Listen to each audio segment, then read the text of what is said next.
몸통이 아주 파릇파릇하게 이렇게 나왔네요. 100g에 350원.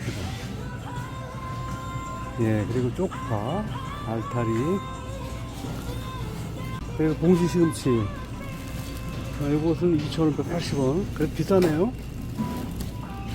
마트에 가보니까 봄나무들이 상당히 많이 나왔어요. 달래도 나왔고, 달래도 지금 이게 1,580원.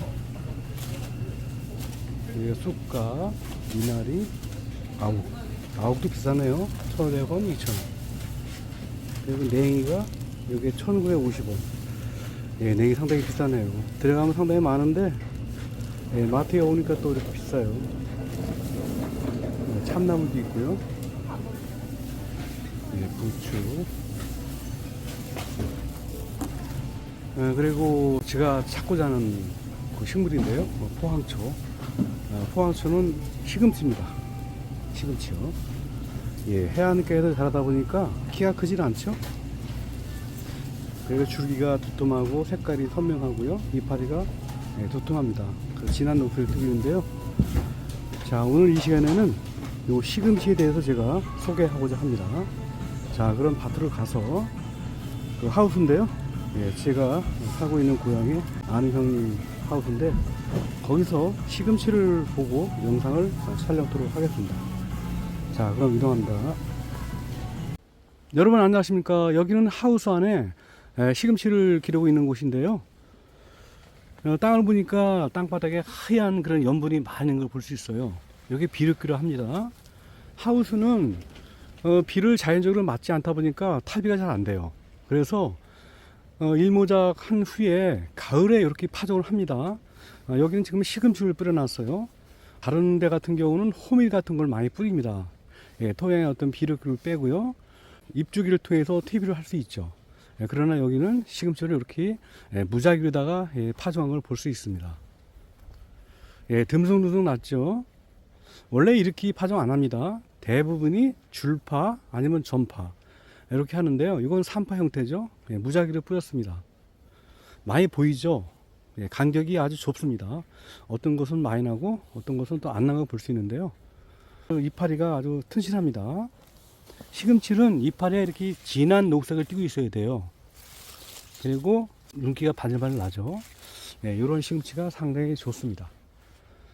오늘 시금치에 대해서 전반적으로 작물의 개요를 좀 알아보고요. 재배 환경, 우리나라의 어떤 주산지, 그리고 시금치의 종자, 씨앗이죠.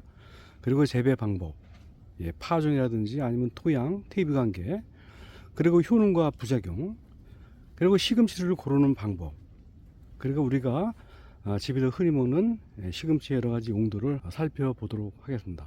이런 순서로 말씀을 전개하도록 하겠습니다.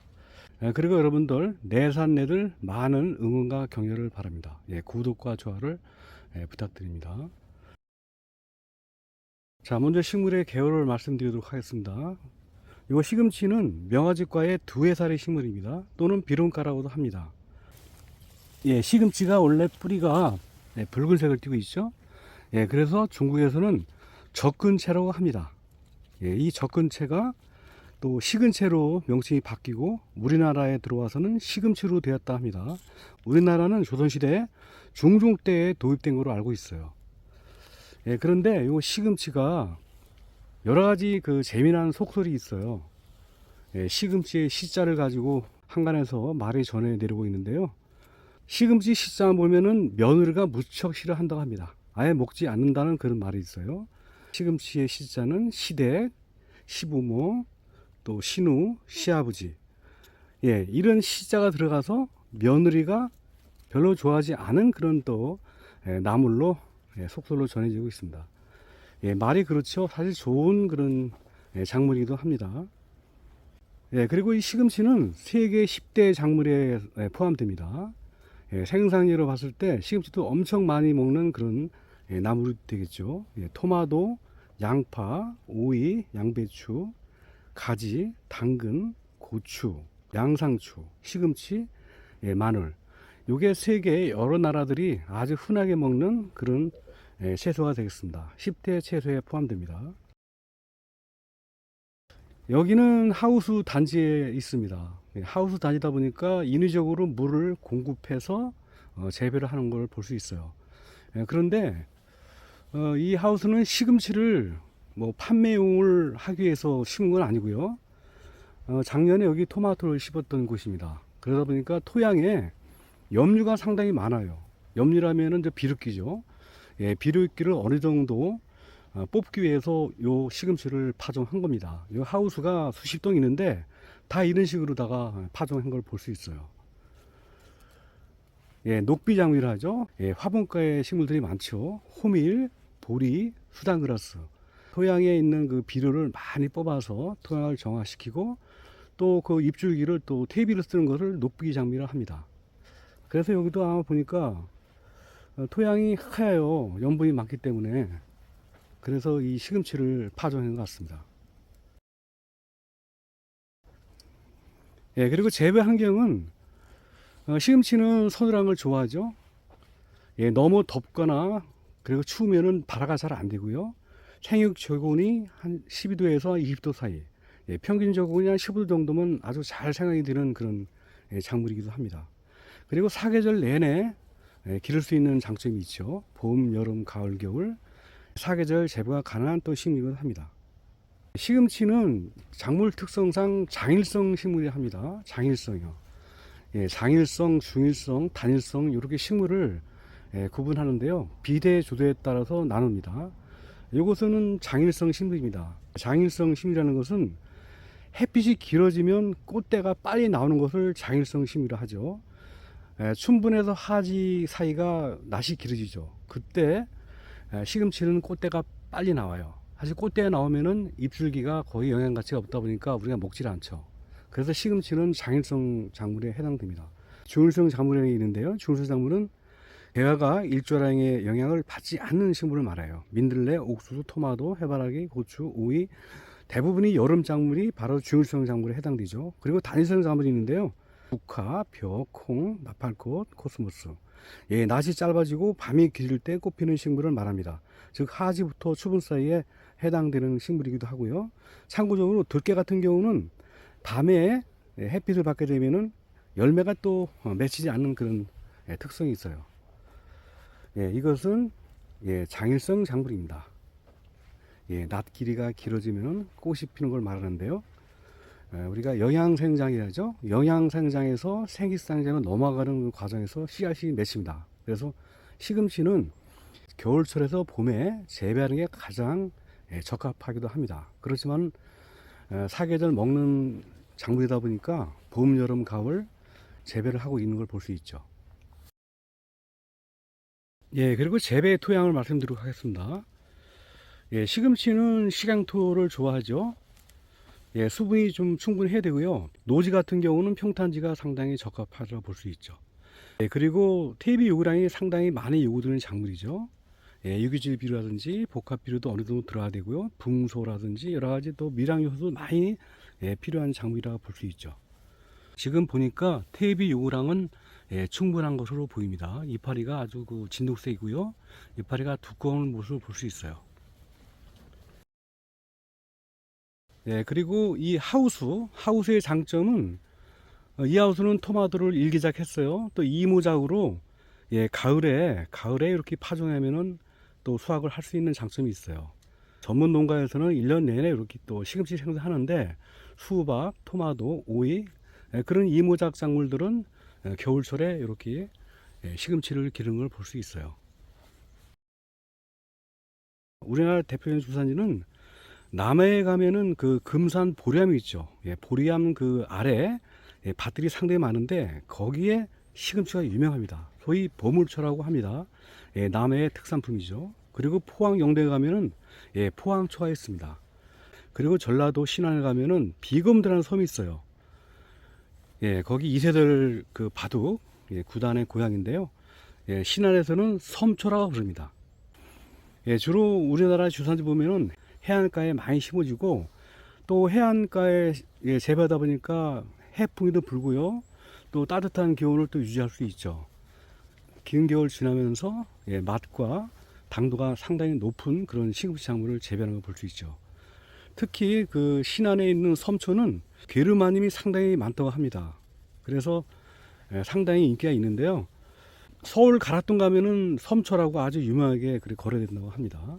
포항 영덕의 포항초, 신안의 섬초, 우리나라의 아주 주산지가 아닌가 생각됩니다. 그리고 종자에 대해서 말씀드리도록 하겠습니다. 종자는 여러 가지 많아요. 서양계 종자 있고 우리나라에 파종되는 종자는 너무나 다양하고 많습니다. 그 종류를 해결할 수가 없어요. 그리고 앞에서 말씀드린 남해라든지 포항, 신안은 자기들 나름대로의 어떤 종자를 갖고 있는 걸로 알고 있습니다. 제가 여기 근처에 농약방에서 시금치 씨를 샀습니다. 봄에 좀 파종하려고 사왔는데 주로 우리나라에 파종되는 시금치 종자는 사계종이 많아요. 바로 이거죠. 블루킹 시금치인데요.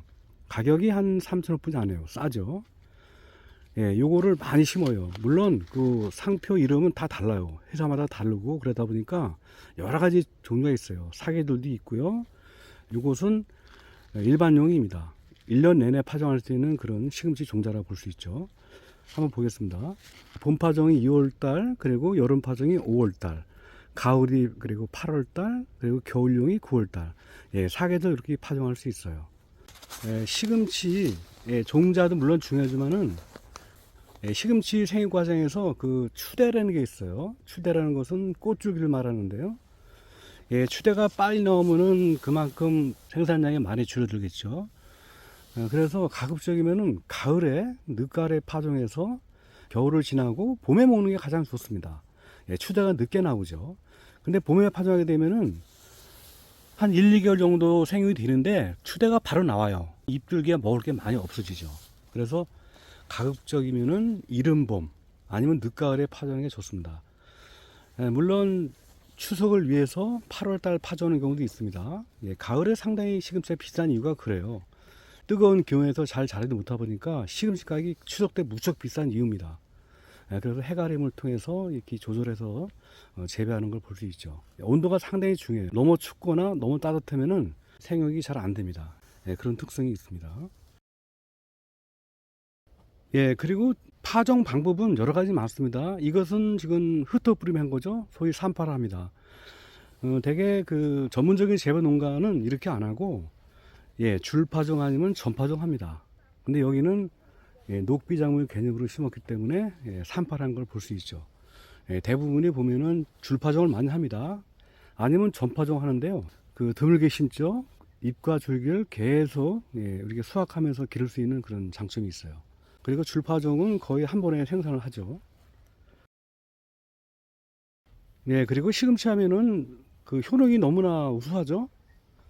우리나라 국민들이 시금치를 안 먹는 분이 없죠. 너무나 참 광범위하게 우리가 먹는 작물이기도 합니다. 상징적으로 우리가 뽀빠이 이상형으로 알 수 있죠. 뽀빠이 하면은 시금치다. 이렇게 알 수 있죠.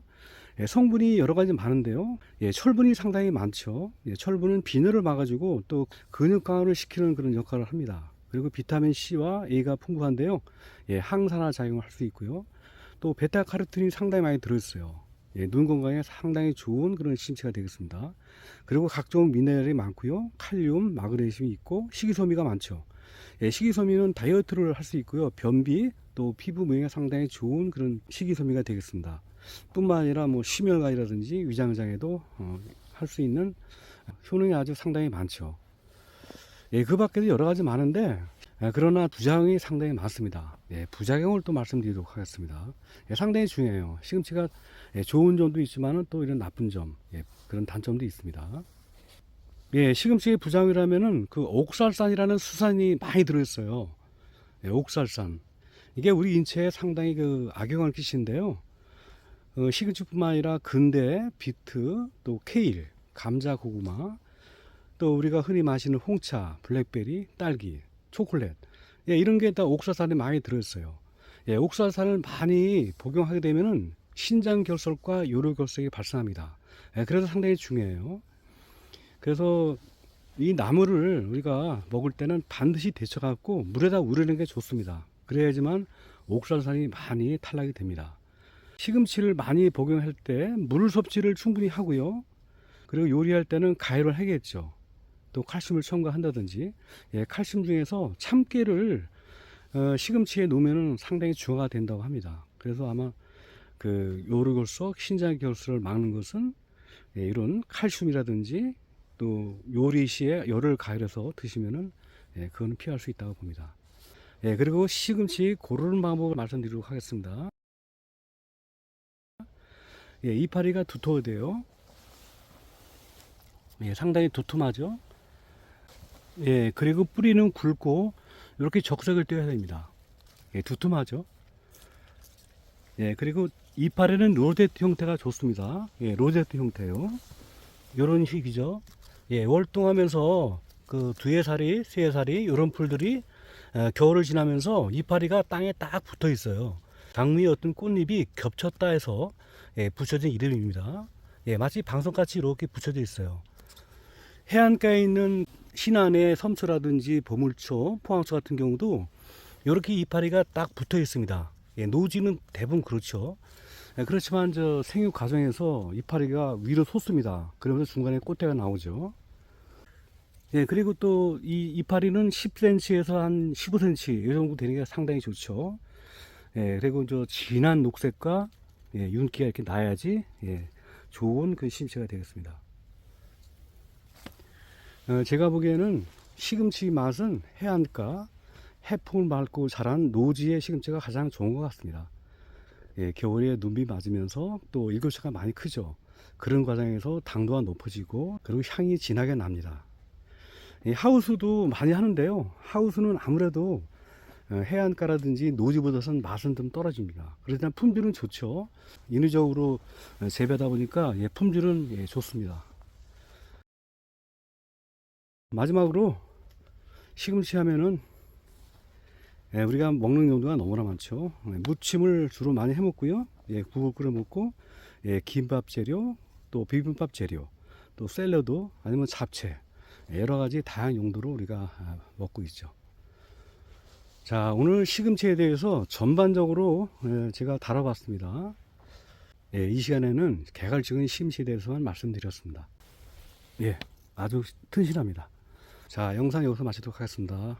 여러분 시청 감사합니다. 예, 내산 내드렸습니다.